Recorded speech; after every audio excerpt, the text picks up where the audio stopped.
necessary but not sufficient condition, because other things have to be put in place for us to move gradually into the digital economy. So if you look at what John Dramani Mahama is trying to do, he focuses on substance of programs, the objectives, the mode of delivery, outcomes, and cost-effective impact of the programs, as against the narrow definition of e-administration, e-services by way of digitization and digitalization. So that is the base I want to start with. And even when you take the 0 phases of e-government, where you have the information phase of having one-way communication official website started way back in 2006. Then you have the interaction phase, where government to citizen interaction can download forms and all that. It started way back. Those are nothing. Those are just the peripherals. It's not major.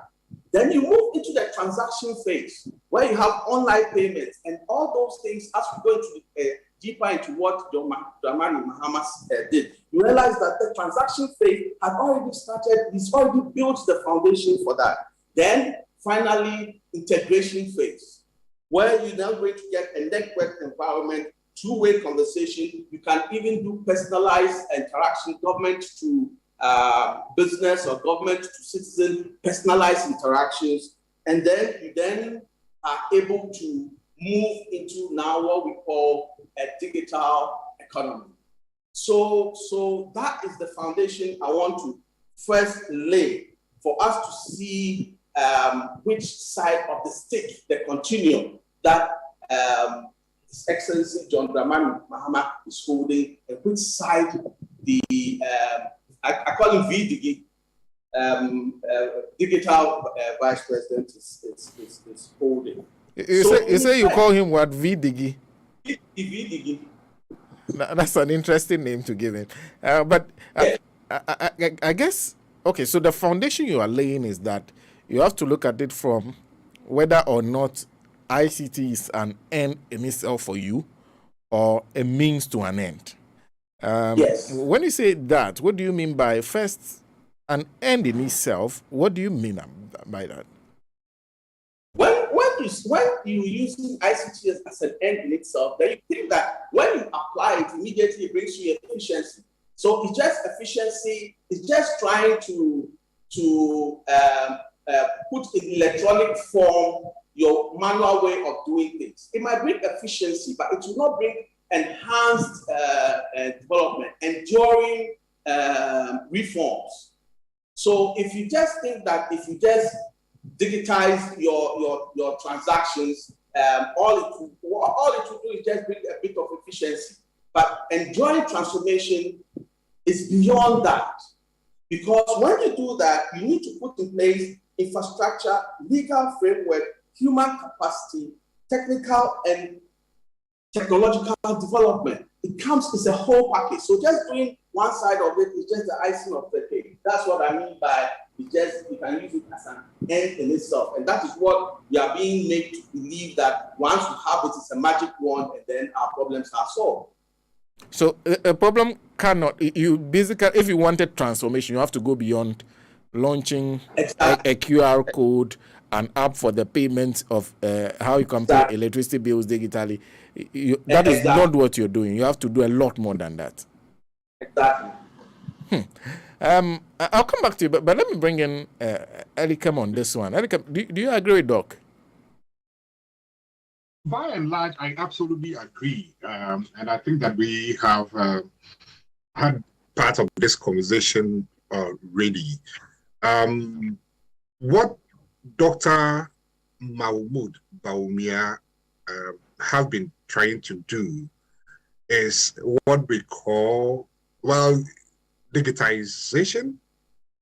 And basically, instead of using chalk and slate to write, you now type. Instead of having your birth certificate on paper, you now have it that you can pull it up electronically on your phone. Instead of having your insurance card physically, you can pull it up on your phone. website or anything for that matter. Just like you said, instead of going to the harbor with CD at hand and pay, you can pay electronically.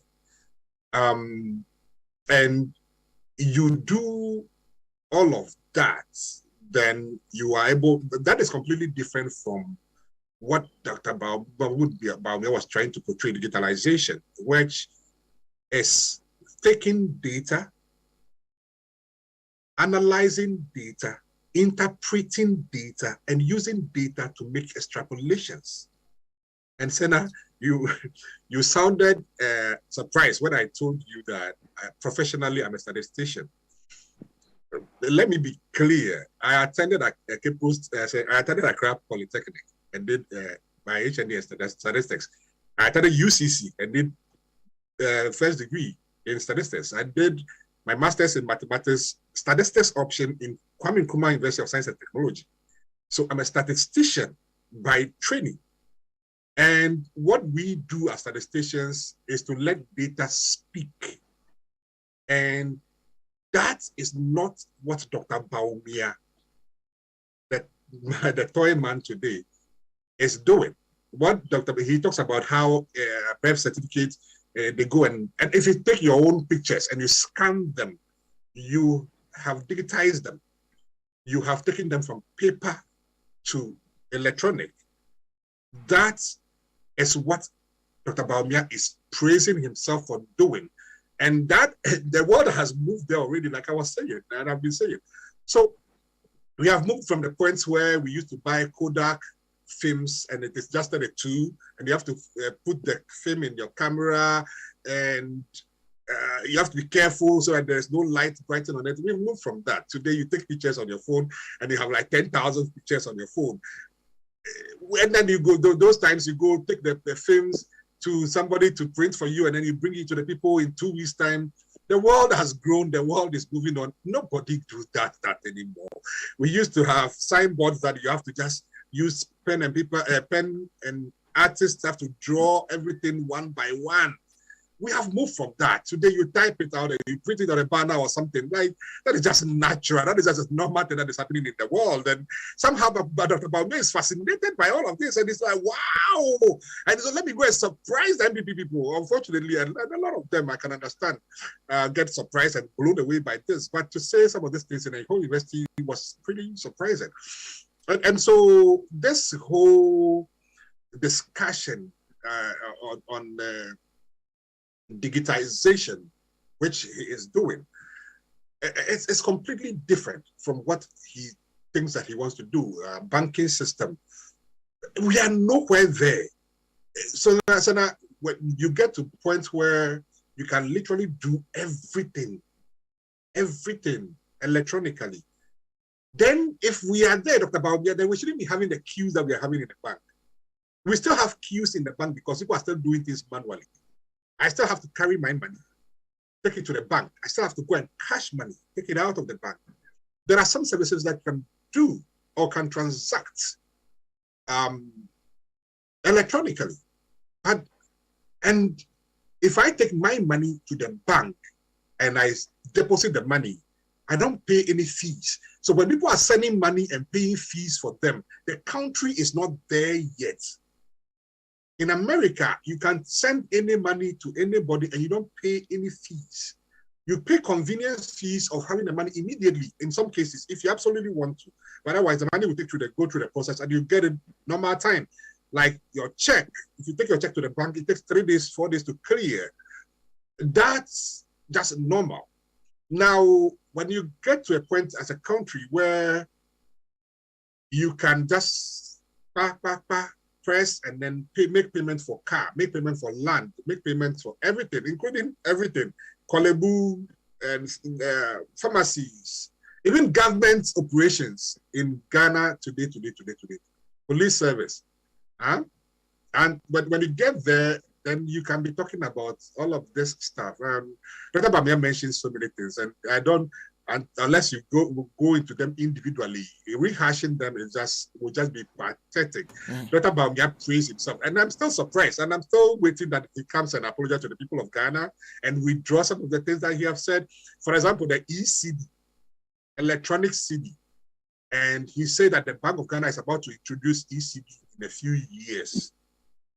Again, maybe there may be another thing Dr. Bawumia is thinking about, but every transaction that is not physical cash is electronic money. And in that case, it is electronic CD. Ghana introduced e-switch long time ago. Momo is electronic. Momo is ECD. If I pay you by Momo, I didn't pay you physical cash, and I have paid you by electronic CD, ECD. And for Dr. Bawumia to think that that is something that he is about to do, and he still thinks like he's about to do that, that is a shame. And our people deserve better, And so we, again, just like Doctor said, we as a country have seen real attempts to get to the point where our country the data will be put together such that our country will be the beneficiary for it, we want to get to a point where one number of yours, social security number, just one number, can be able to pull out if you've ever had any police record, if you have ever defaulted on your bank loan, if you've ever defaulted on rent, if you have ever defaulted on school fees, if you've ever gone to buy something on credit and you did not pay. I see the introduction of credit bureau in Ghana, and I'm like, what is the point of a credit bureau? Reporting to banks, banks reporting to the... We want to get to a point where even if you bring in a car to our country, you see this introduction of TIN, and Dr. Bawumia seems to be supervising all of this. We have always had TIN, by the way, but this push of you having a TIN number, you having a driving license number, you having a passport number, you having Ghana card number, you having all of these numbers, it's just a complication in itself. We can have one number. I